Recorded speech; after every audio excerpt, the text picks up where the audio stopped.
साहब आपको शामिल गुफ्तगू कर लेते हैं। साहब आपको आवाज़ आ रही है, पहले अगर आप बता दें, because we couldn't hear you earlier. Colonel साहब आपको आवाज़ आ रही है? जी बिल्कुल आपकी आवाज़ आ रही है मुझे। कर्नल साहब 85 बिलियन इस वक्त बजट है इंडिया का और अपना 15% उन्हें दिफाई बजट बढ़ाया है। बट बात ये है कि जब आपका एक पर्सपेक्टिव हार का बन चुका होता है, अब पाकिस्तान अपना डिफेंस बजट बढ़ाता है तो लोगों के लिए वो एक दहशत होगी ना, हमारे दुश्मनों के लिए वो एक दहशत होगी कि भाई एक जीती हुई कौम अपना डिफेंस बजट बढ़ाने जा रही है, तो वो दूसरों के लिए कितना बड़ा साइन है ऑफ हॉरर के आप इस मुल्क के साथ ना लें, कोई इस किस्म की हरकत ना करें कि आपको जवाब में वो फेस करना पड़े। बट आपके पास पहले से राफेल हो, फिर वो राफेल गिर जाए, फिर आप अपना डिफेंस बजट बढ़ा भी लें, तो क्या ही फायदा है उस डिफेंस बजट को बढ़ाने का जब आप एक हारी हुई कौम है।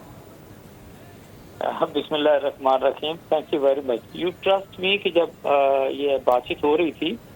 तो मेरे जहन में इस वक्त इंडिया का डिफेंस बजट और उसकी रकम का हुजूम भी मेरे जहन में था। और देखें, देयर इज द क्वेश्चन जो कि आपकी तरफ से एक लिहाज से आया, बिल्कुल मैं एग्री करता हूँ कि एक हारी हुई आर्म फोर्सेस है ना, नेवी तो उनकी निकली नहीं, और एयरफोर्स के साथ जो कुछ हुआ, उनकी ग्राउंड फोर्सेस के साथ जो कुछ हुआ, वो तो सारी दुनिया ने देखा। और अभी आप ये देखें कि 85 बिलियन का इनका बजट है और उसको वो फर्दर इन्हांस करने जा रहे हैं। So that mean they may be touching 100 billion का जो मार्क है उसको टच करेंगे, but what are they going to achieve out of that. On the other hand, जैसा आपने ये बिल्कुल ठीक कहा है कि ये अगर आप यानी पाकिस्तान की अगर हम बात करते हैं, हमारा बजट तो ऑलमोस्ट मेरे ख्याल से 9 बिलियन भी नहीं है, उसमें अगर 2 या 3 बिलियन का आप इजाफा भी करते हैं तो that is going to be a quantum leap और जंप बेसिकली, कि आप किस तरह की टेक्नोलॉजी फर्दर इनहांस भी करने जा रहे हैं, इंडक्ट भी करने जा रहे हैं, and how portent are basically going to be your arm forces, या उनके पास जो किस तरह का इक्विपमेंट है, मिसाइल्स हैं, ड्रोन्स हैं और बाकी उनकी जो दूसरी कैपेबिलिटीज एक लिहाज से आती हैं। तो यहाँ मैं बिल्कुल आपसे ये जरूर कहूँगा कि it is always man behind the gun who matters, यानी कि अगर आप एयरफोर्स के पायलट हैं, आप उसको जो मर्जी है, आपने रफाल का तस्करा किया, आप देखें वो रफाल ऐसे गिर रहे थे जैसे वो तीतर गिरते हैं एक लिहाज से फ्लाई करते हुए नीचे जब उनको शिकार किया जाता है। और अदरवाइज भी आप देखें मतलब इंडिया की it was the 3rd largest air force पूरी दुनिया के अंदर, आप देखें।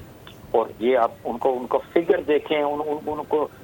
जो फाइटर एयरक्राफ्ट जो उनके हेड से उनकी इन्वेंट्री पर आते थे, वो तो मतलब पड़ोस के जितने भी ममालिक हैं इंक्लूडिंग पाकिस्तान, उनका तो कोई रेशियो किसी तरीके से नहीं बनता था एक लिहाज से फाइट का। बट एक्चुअली वही बात आती है कि इन सारे सर्कमस्टांसेस को जहन में रखते हुए आपकी एयरफोर्स ने जिस तरीके से फिर प्लान किया, उनको रीड आउट किया, उनके टैक्टिक्स को, उनकी स्ट्रैटेजी को एक लिहाज से मैं समझता हूँ कि रीड आउट करके फिर अपना जो रेस्पॉन्स उन्होंने दिया, तो मेरा ख्याल है कि वो शायद रहती दुनिया तक भी पूरी दुनिया की जो मिलिट्री एकेडमीज हैं वो पढ़ाया जाएगा कि this was what the response of Pakistan was towards India, इसको मैं ये ऐसे कहूँगा।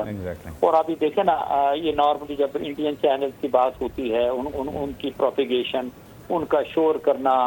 उनका ओवरऑल मतलब अपनी आर्म फोर्सेस की जिस तरह वो बात करते हैं, उनको प्रेज करते हैं,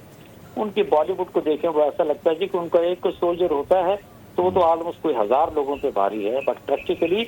लेकिन ऐसा तो सिर्फ फिल्मों में ही होता है ना।